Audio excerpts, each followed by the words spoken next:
Chapter 17.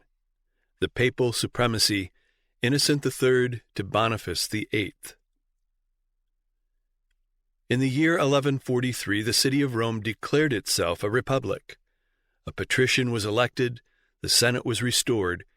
In March 1144, this republic declared a separation of church and state, and notified the Pope, Lucius II, that they would recognize and be submissive to his authority in spiritual things, but in spiritual things only. They declared that the Pope and the clergy must content themselves from that time with the tithes and oblations of the people, because all the temporalities, the royalties, and rights of sovereignty fell now to the temporal power vested in the patrician of the Republic. Pope Lucius, at the head of the armed nobles, attempted to crush the new Republic of Rome, and in an attempt to storm the capital he received a mortal wound and died February 25, 1145. The successor of Lucius II, Eugenius III, was expelled from Rome. Late in the year he recovered the city and celebrated Christmas, but in March 1146 he was again obliged to fly and entered it no more except only as a bishop until his death July 7, 1153. The successor of Eugenius III died December 2, 1154, and he was immediately succeeded by Nicholas Breakspere, the only Englishman who was ever Pope of Rome, who reigned as Pope Hadrian IV, December 4, 1154 to September 1, 1159. In the war with the new republic, Hadrian commanded all the churches of Rome to be closed, forbade all the clergy to perform any religious services whatever, except at christenings and deaths. The clergy stirred up the superstitious people who were deprived of their religious rites and festivals and processions. Easter was near, and the prospect that there should be no celebration of that great papal festival was unbearable to the populace. They clamored for the restoration of their religion. Thus the clergy and the people compelled the Senate to yield. Hadrian would admit of no lower terms than the abrogation of the republican institutions and the banishment of the leaders. The republic was at an end March 1155. In 1156, Henry II of England asked the Pope's favor to his design of invading and subjecting Ireland. Ireland had received Christianity at the same time as had the Britons in the first centuries of the Christian era. But the Pope regarded as the surest mark of their imperfect conversion that they followed the doctrines of their first teachers and had never acknowledged any subjection to the See of Rome. Therefore, in the same year, 1156, Hadrian IV issued a bull granting Ireland to England with the reservation of Peter's pence to the papacy and commissioning Henry to take possession of the island. This he did because, as he declared, Ireland and all islands converted to Christianity belonged to the special jurisdiction of St. Peter, and therefore he had the right to sanction the invasion and possession of Ireland by England on the ground of its advancing civilization and propagating a purer faith among the barbarous and ignorant people.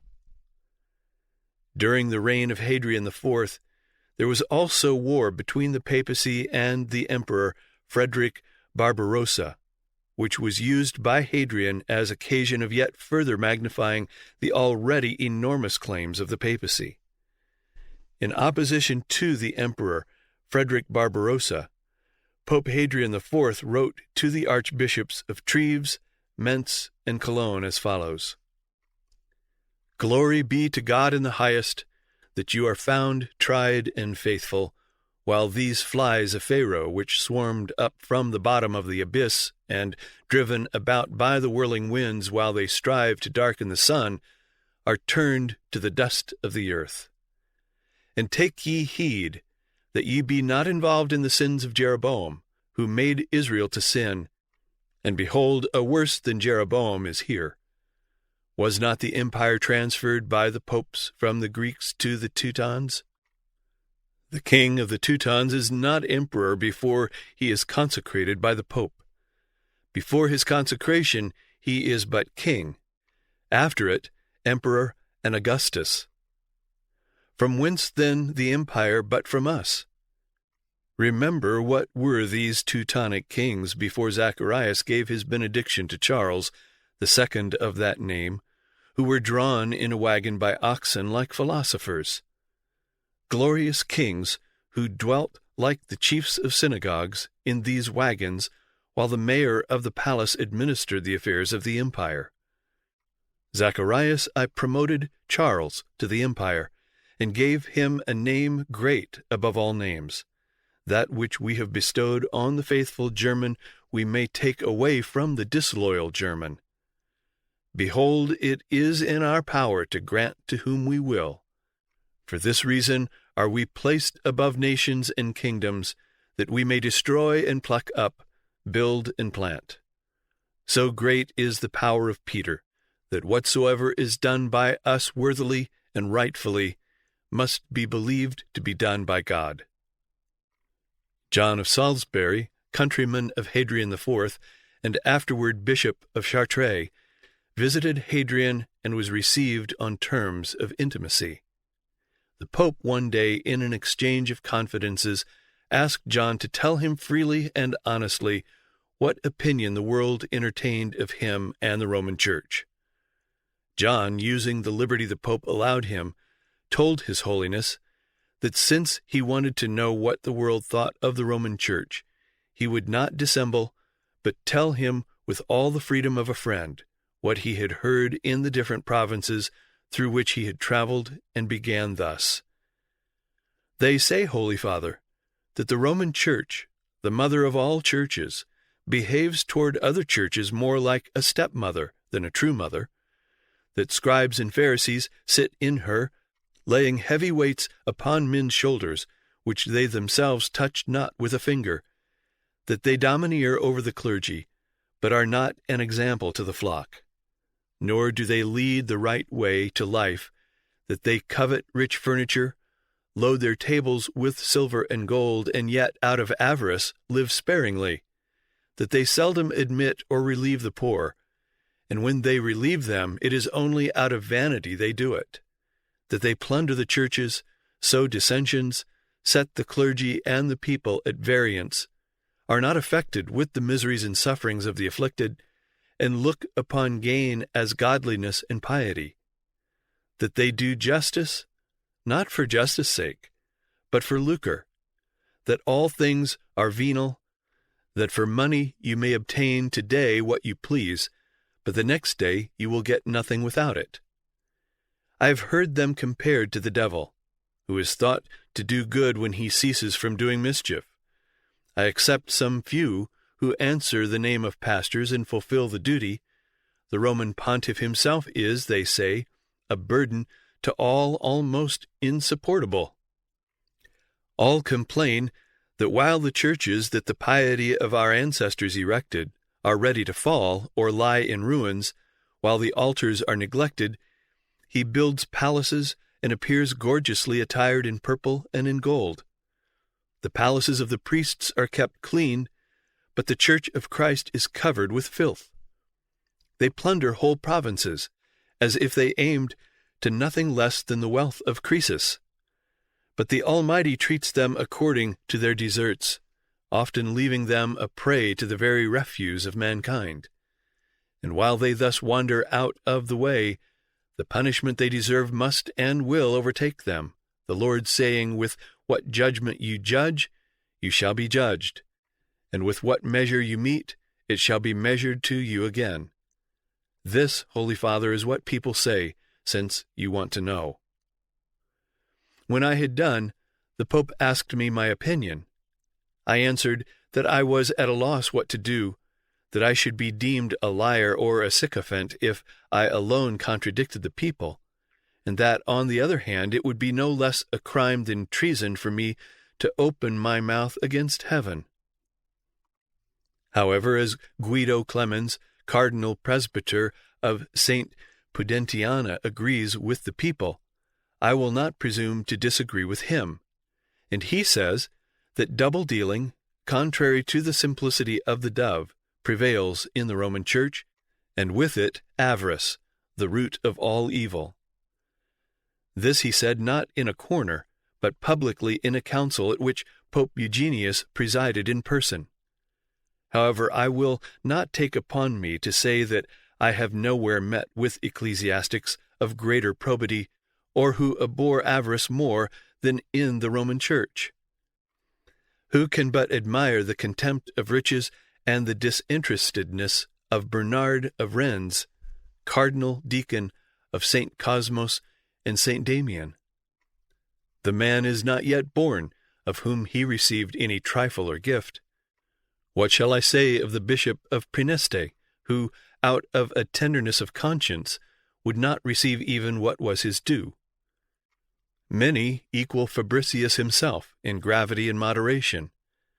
Since you press and command me, and I must not lie to the Holy Ghost, I will speak the truth. We must obey your commands, but must not imitate you in all your actions. Why do you inquire into the lives of others, and not into your own? All applaud and flatter you, all call you Lord and Father. If Father, why do you expect presents from your children? If Lord, why do you not keep your Romans in awe and subjection? You are not Father in the right way. Give freely what you have received freely. If you oppress others, you will be more grievously oppressed yourself. When I had done speaking, the Pope smiled, commended me for the liberty I had taken, and ordered me to let him know immediately whatever I might hear amiss of him.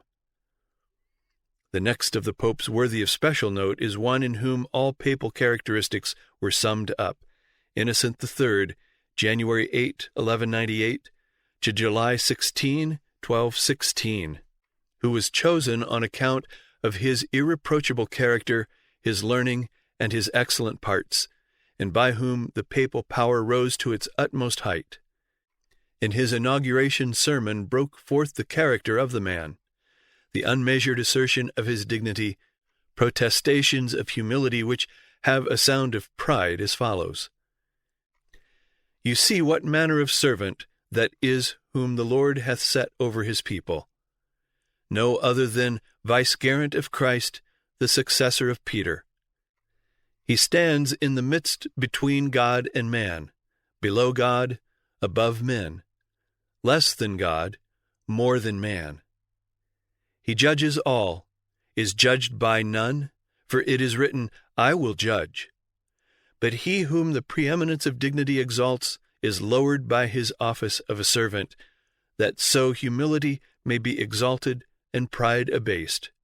For God is against the high-minded, and to the lowly he shows mercy, and he who exalteth himself shall be abased. Every valley shall be lifted up, every hill and mountain laid low. The first things that Innocent did was to usurp the place of the emperor in Rome. The prefect of the city, as well as the other magistrates, had hitherto taken an oath of allegiance to the emperor only. But Innocent, the very next day after his consecration, insisted upon their taking that oath to him, and to him they all took it accordingly as their lawful sovereign, quite independent of the emperor. He invested the prefect in his office, delivering to him the mantle which he had hitherto received at the hands of the emperor or his minister. Clement III, in 1187, had secured the recognition of the Pope as civil governor of the city of Rome, and the abolition of the patriciate, and an oath of allegiance to him as sovereign of the city. Yet with all this, allegiance to the emperor was still held by the people and recognized by the Pope. But Innocent excluded all allegiance to the emperor and turned it all to the Pope. He substituted his own justiciaries for those appointed by the Senate, the whole authority emanating from the Pope, and was held during his pleasure. To the Pope alone the judges were responsible. They were bound to resign when called upon by him. In 1199 Innocent began a contest with the King of France, Philip Augustus, the most ambitious, unscrupulous, and able man who had wielded the scepter of France. The occasion of it was this. In 1195, Philip Augustus had married Ingeberga, the daughter of the King of Denmark. For some reason, never known by anybody but himself and possibly Ingeberga, Philip, from the day of his marriage, had refused to recognize her as his wife. The obsequious clergy of France, with the Archbishop of Reims at their head, pronounced at once the avoidance of the marriage upon the grounds that it was within the degrees of relationship forbidden by the Church. When Ingeberga was informed of this, she exclaimed, "Mala Francia, mala Francia, Roma, Roma! Wicked France, wicked France, Rome, Rome!" She refused to recognize their decision. Her father appealed to the Pope, Celestine III, in her behalf. The Pope sent 2 legates, who held a council at Paris of all the archbishops, bishops, and abbots of the kingdom to consider the case. This council pronounced in favor of the king, and their decision was confirmed by the legates.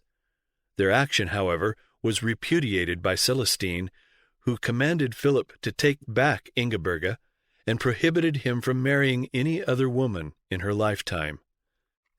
King Philip, however, paid no attention to the command of the Pope, and in 1196 married Agnes of Meran, the daughter of the Duke of Bohemia.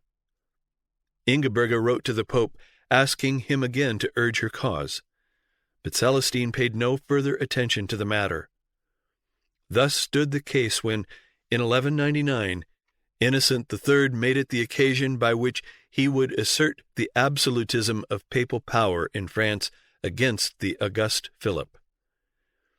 He sent his legate into France to command Philip to take back Ingeberga, and if Philip refused, to place the whole kingdom under interdict.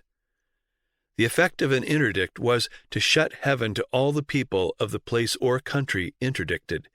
The activities of all the saints were shut off, their images were covered with crape, no church rites nor festivals were celebrated, no sermons were preached, no burials were allowed in consecrated ground, marriages were celebrated only in the graveyards, and only the christening of infants and extreme unction to the dying were allowed. The legate delivered his message to the king, but Philip would not obey. A council was assembled at Dijon, December 6, 1199. 2 of the number were sent to cite the king, but he drove them from his presence and sent messengers protesting against any action of the council and appealing to the Pope. At midnight of the 7th day of the council, each priest holding a torch, were chanted the Miserere and the prayers for the dead, the last prayers that were to be uttered by the clergy of France during the interdict. Philip declared that he would forfeit half his kingdom before he would part from Agnes. As time went on, the superstitious people began to show their discontent. Discontent grew to resentment. There came mutinous mutterings from all over France. Philip sent an embassy to Rome to inform the Pope that he was ready to abide by the sentence of Rome. Innocent inquired, "What sentence? That which has been already delivered, or that which is to be delivered?" "He knows our decree. Let him put away his concubine, receive his lawful wife, reinstate the bishops whom he has expelled, give them satisfaction for their losses. Then we will raise the interdict, receive his sureties, examine into the alleged relationship, and pronounce our decree." At this answer Philip exclaimed in his wrath, "I will turn Mohammedan. Happy Saladin, who has no pope above him." He assembled his parliament, but they would say nothing. Philip asked, "What is to be done?" The parliament answered, "Obey the Pope, dismiss Agnes, receive back Ingeberga." Philip demanded of the Archbishop of Reims, who had granted the divorce, whether the Pope had declared that action a mockery.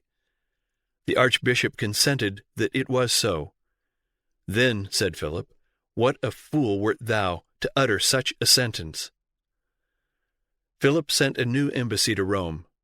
With it Agnes herself sent a letter to the Pope in which she said, "I, a stranger, the daughter of a Christian prince, have been married, young and ignorant of the world, to the king in the face of God and of the Church. I have borne him 2 children. I care not for the crown. It is on my husband that I have set my love. Sever me not from him." In reply, Innocent only sent a new legate to insist that Philip should make complete satisfaction and banish Agnes not only from his side, but from his kingdom, publicly receive back Ingeberga, and give his oath and surety to abide by the sentence of the Church. The whole kingdom was filled with superstitious lamentation that was likely any moment to break out in fury against him, and Philip surrendered. To the king's castle of St. Leger came the cardinals, the prelates, and in their train Ingeberga. The people thronged round the gates, but the near approach of Ingeberga seemed to rouse again all the king's insuperable aversion. The cardinals demanded that the scene of reconciliation should be public. The negotiation was almost broken off. The people were in wild despair. At last the king seemed to master himself for a strong effort. With the legates and some of the churchmen, he visited her in her chamber. The workings of his countenance betrayed the struggle within. "The Pope does me violence," he said. "His Holiness requires but justice," answered Ingeberga. She was led forth, presented to the council in royal apparel. A faithful knight of the king came forward and swore that the king would receive and honor her as Queen of France. At that instant the clanging of the bells proclaimed the raising of the Interdict. The curtains were withdrawn from the images, from the crucifixes. The doors of the churches flew open. The multitude streamed in to satiate their pious desires, which had been suppressed for 7 months. The news spread throughout France. It reached Dijon in 6 days, where the edict first proclaimed was abrogated in form. That the case of Ingeberga was used by Innocent III solely as the occasion of asserting papal supremacy over Philip Augustus, and not because of the justice of Ingeberga's claim, is plain, not only from the whole character of the papacy itself, but from the conduct of Innocent himself in other instances. If Ingeberga had been the guilty one, and justice had been on the side of Philip Augustus, as it seems to have been on the side of Ingeberga, the course of the Pope would just as likely have been the same, because such it had been time and again in the history of the popes. This is proved by the next instance of Innocent's assertion of papal arrogance, that of John of England. Bad as Philip may have been, in whatever respect, history shows that in all respects John of England must have been worse. John, as Philip, had put away his wife, and, as in the case of Philip, his action in this was sanctioned by an archbishop, the Archbishop of Bordeaux, for the ever convenient reason that the marriage was within the prohibited degrees of relationship. John had then betrothed a daughter of the King of Portugal, but before a marriage had taken place, he found Isabella, who was betrothed to the Count of La Marche, and had carried her off and made her his wife. But although this flagrant wrong and even the sin of adultery is added to the repudiation of his lawful wife, no interdict, no censure is uttered from Rome, either against the king or the Archbishop of Bordeaux. The Pope, whose horror of such unlawful connections is now singularly quiescent, confirms the dissolution of the marriage for John, till bought over with the abandonment of Arthur's claim to the throne by the treacherous Philip Augustus, is still the supporter of Otho. He is the ally of the Pope, for he is the ally of the papal emperor. Not only did Innocent not attempt any correction of John on account of his illicit marital relations, but he actually made himself the defender of John against Philip of France and his party, when, in their effort to punish him for the indignity which he had put upon Count Hugh by robbing him of his betrothed Isabella, they had summoned John to their court to do homage as vassal for his province of Aquitaine. And when Philip declared that the Pope had no business to interfere between him and his vassal, Innocent expressed himself as astonished at the language of the King of France, who presumed to limit the power in spiritual things conferred by the Son of God on the Apostolic See, which was so great that it could admit no enlargement, and continued, "Every son of the Church is bound, in case his brother trespasses against him, to hear the Church.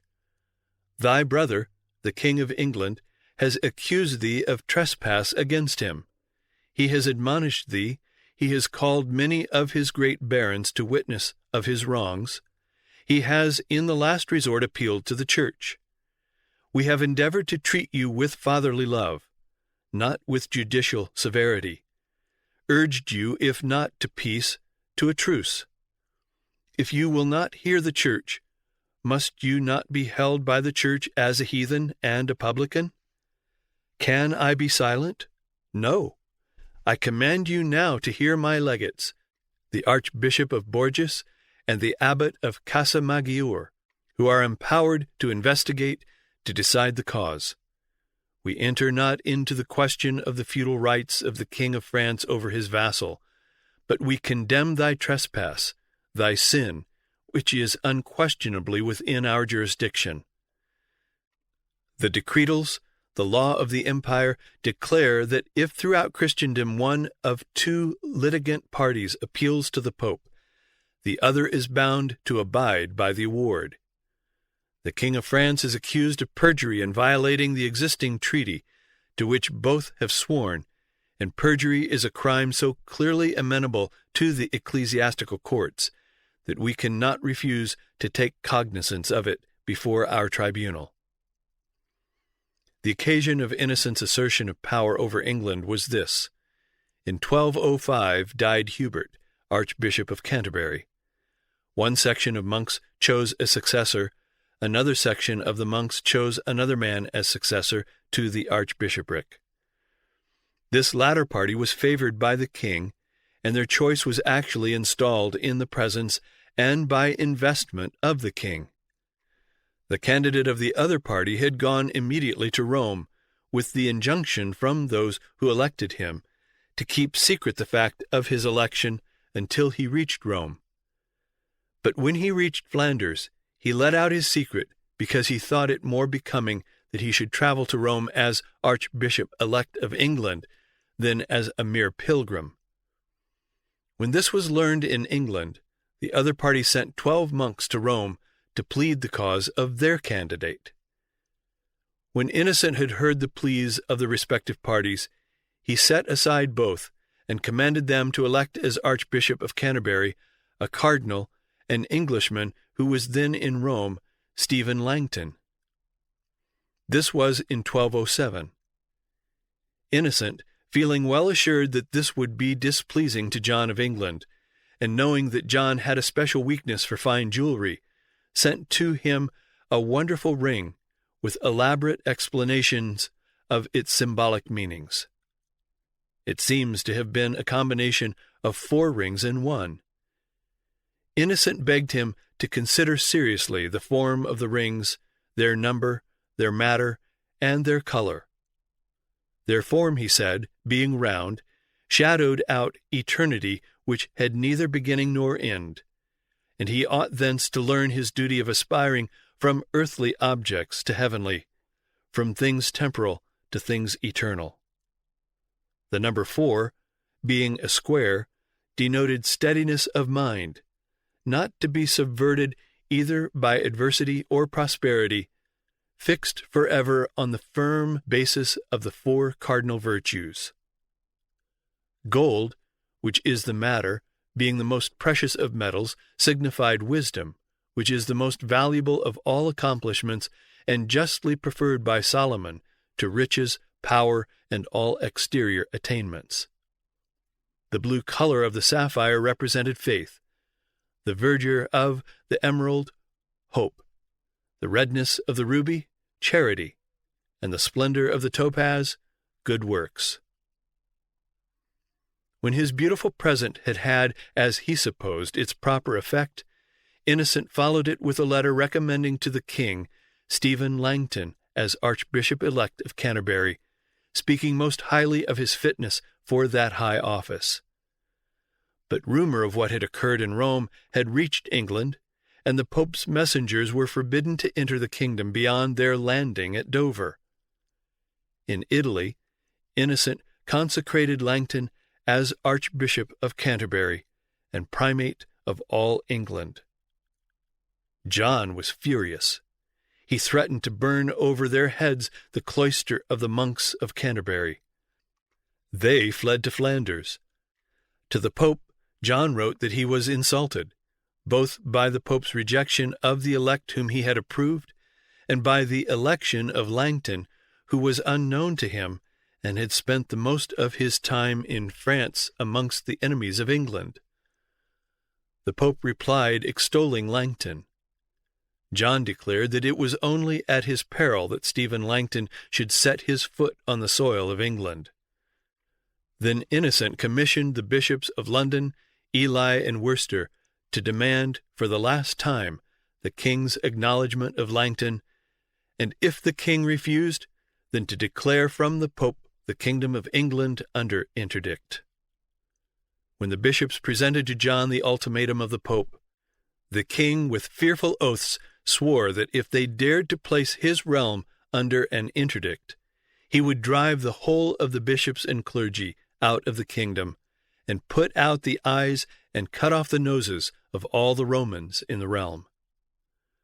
The bishops, having delivered their message, withdrew, and March 24, 1208, published the interdict and protected themselves by immediate flight from England. Then throughout England, as throughout France, without exception, without any privilege to church or monastery, ceased the divine offices of the Church.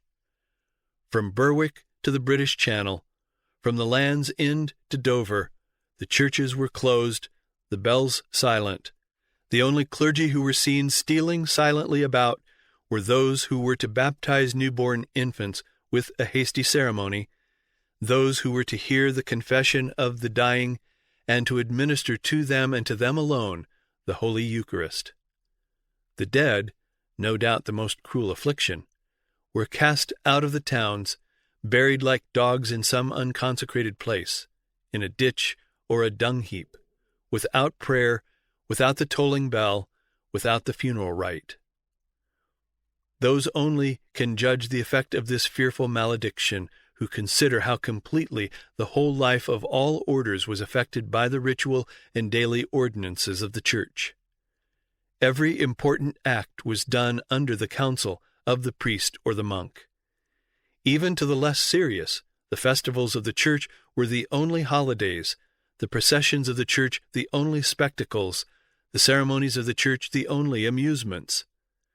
To those of deeper religion, to those the far greater number of abject superstition, what was it to have the child thus almost furtively baptized, marriage unblessed or hardly blessed, the obsequies denied, to hear neither prayer nor chant, to suppose that the world was surrendered to the unrestrained power of the devil and his evil spirits, with no saint to intercede, no sacrifice to avert the wrath of God, when no single image was exposed to view, not a cross unveiled, the intercourse between man and God utterly broken off, souls left to perish, or but reluctantly permitted absolution in the instant of death.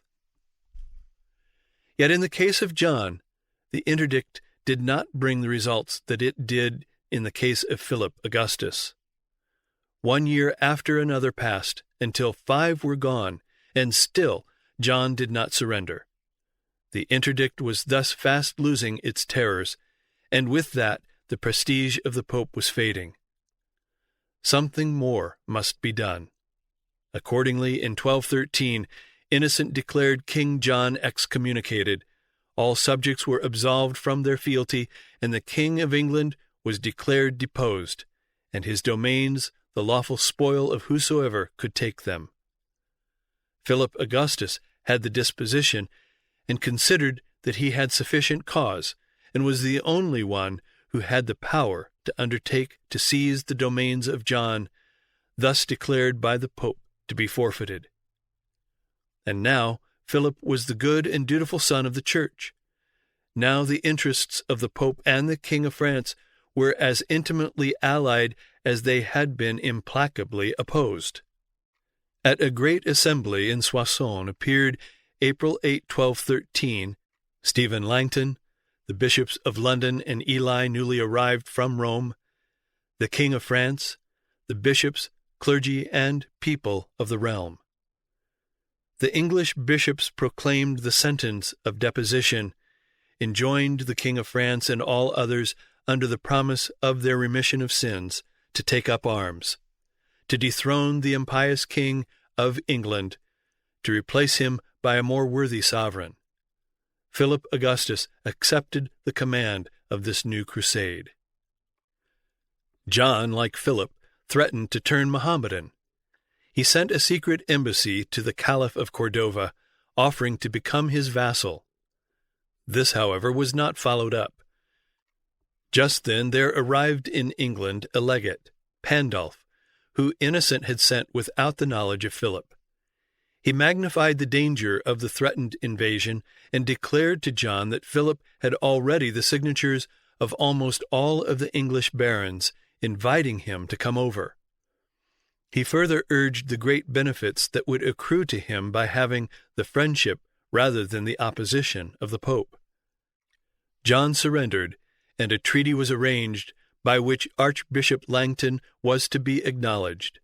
All the affairs of the Church were to be fully restored, and the King of England placed in the legate's hands a document signed, sealed, and subscribed with his own name, and with the name of an archbishop, a bishop, 9 earls, and 4 barons, as attesting witnesses, which ran as follows: Be it known to all men that having in many points offended God and our Holy Mother the Church, as satisfaction for our sins, and duly to humble ourselves after the example of him who for our sake humbled himself to death by the grace of the Holy Ghost, with our own free will and the common consent of our barons, we bestow and yield up to God, to his holy apostles Peter and Paul, to our Lord the Pope Innocent, and his successors, all our kingdom of England and all our kingdom of Ireland,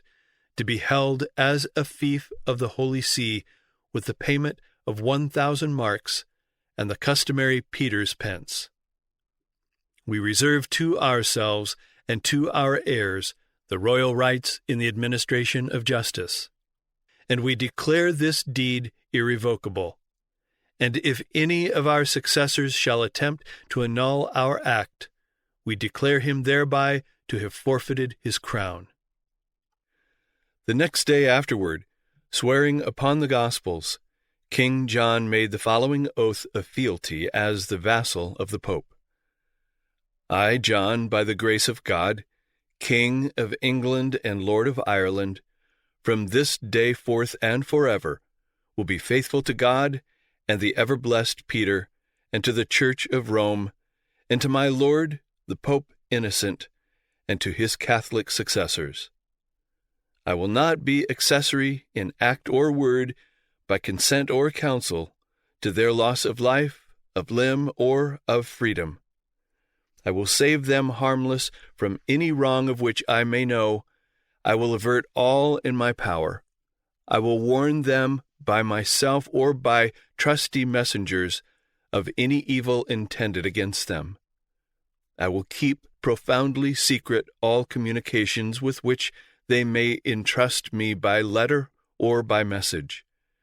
I will aid in the maintenance and defense of the patrimony of St. Peter, especially this kingdom of England and Ireland, to the utmost of my power against all enemies. So help me God and his holy Gospels. Then, with a sum of £100,000 sterling as damage money to the exiled clergy